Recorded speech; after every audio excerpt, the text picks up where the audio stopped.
नमस्कार दोस्तों, आप इंडियन एस्ट्रोलॉजर देख रहे हैं। इस चैनल में आपका स्वागत है। आज के वीडियो का विषय है अच्छे ग्रह वर्सेस बुरे ग्रह।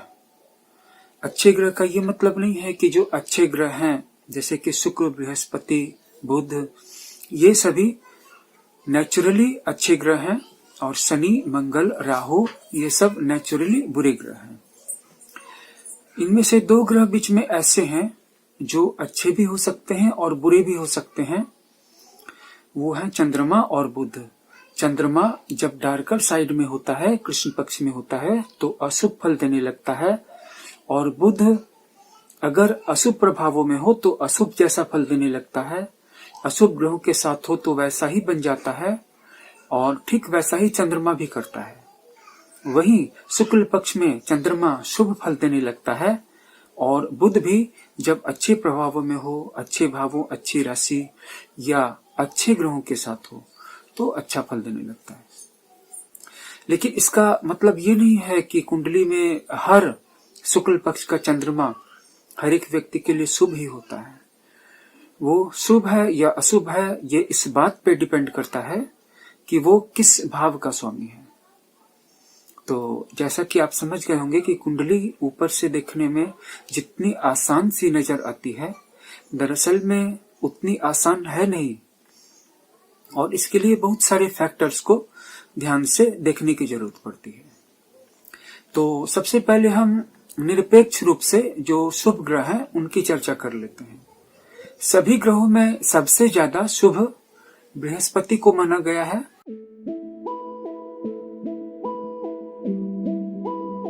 चंद्रमा, बुध, शुक्र और गुरु, ये चार शुभ ग्रह होते हैं। शुभ ग्रह होने का मतलब ये होता है कि इनका जो नेचर है, इनका जो स्वभाव है, प्रकृत्या नेचुरली ये शुभ ग्रह होते हैं। इनका प्रभाव सौम्य होता है, जिसे इंग्लिश में सॉफ्ट कहते हैं। और बाकी के जो ग्रह हैं जैसे कि सूर्य हैं, मंगल हैं, शनि है, राहु है, केतु है, ये सभी अशुभ होते हैं।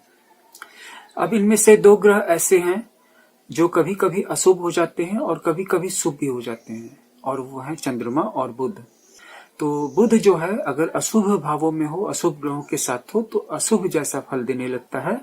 शुभ भावों में हो, शुभ ग्रहों के साथ हो तो उन्हीं के जैसा आचरण करने लगता है। क्योंकि हम पहले भी इस बात को समझ चुके हैं कि बुध एक बाल स्वभाव का ग्रह है, इसीलिए बच्चे जिस माहौल में रहते हैं वैसा ही करने लगते हैं। ठीक इसी तरह से बुध जहां रहता है वैसा ही करने लगता है। और चंद्रमा भी शुक्ल पक्ष के आसपास हो तो शुभ हो जाता है, और अगर कृष्ण पक्ष के आसपास हो स्वाभाविक रूप से अशुभ हो जाता है।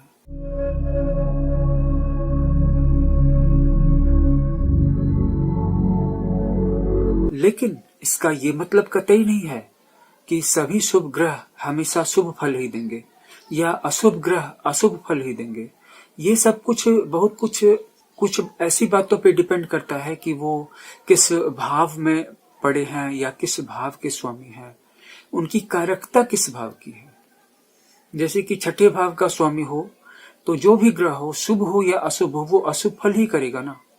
और किसी शुभ भाव का स्वामी हो तो चाहे वह नेचुरली कोई शुभ ग्रह हो या नेचुरली अशुभ ग्रह हो, जैसे राहु, जैसे मंगल, तो मंगल काफी क्रोधी ग्रह माना जाता है, विध्वंस का देवता है, लड़ाइयों का देवता है, युद्ध का सृजन करता है, अस्थिरता पैदा करता है, तो तमाम तरह की आपत्तियों को और उपद्रवों को पैदा करता है। वहीं शनि सारे प्रकार के षड्यंत्रों को पैदा करता है और विभाजनकारी है।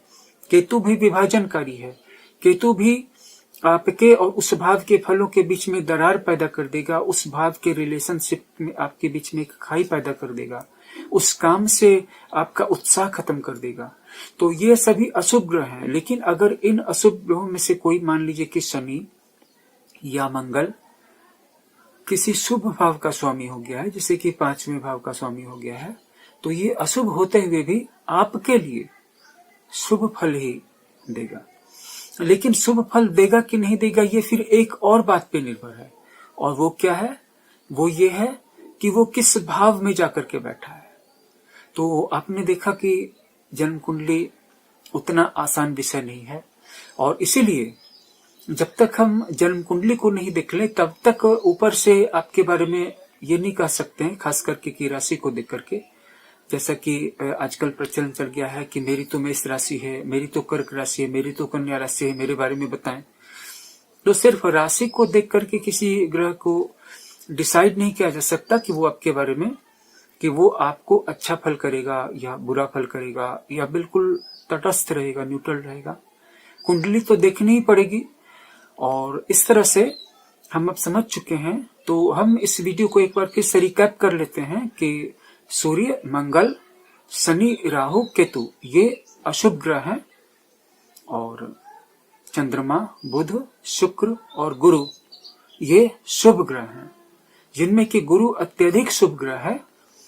और कुंडली में, जन्म कुंडली में अगर कोई दोष हो, जैसे कि शनि वर्ता या मंगल वर्ता, मांगलिक दोष या और भी बहुत प्रकार के दोष, जैसे कि काल सर्प या बहुत तरह के दोष होते हैं।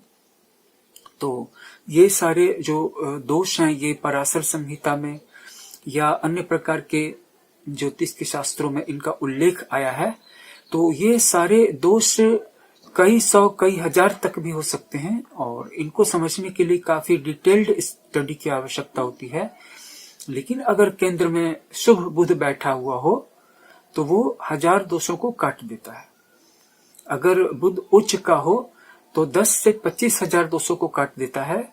और इसी तरह से सभी ग्रहों की शुभता या अशुभता से उनकी शक्ति बढ़ती जाती है, जिनमें कि क्रम से बढ़ते हुए सबसे ज्यादा शुभ ग्रह बृहस्पति को माना गया है। अगर बृहस्पति केंद्र में हो, अच्छी स्थिति में हो, बलवान हो तो 1,00,000 दोषों को काट देता है। इसका मतलब यह है कि अगर आपकी कुंडली में बृहस्पति मजबूत स्थिति में है, अच्छी जगह पर है, तो आपको अपनी कुंडली के बाकी दोषों के बारे में चिंता करने की जरूरत नहीं है।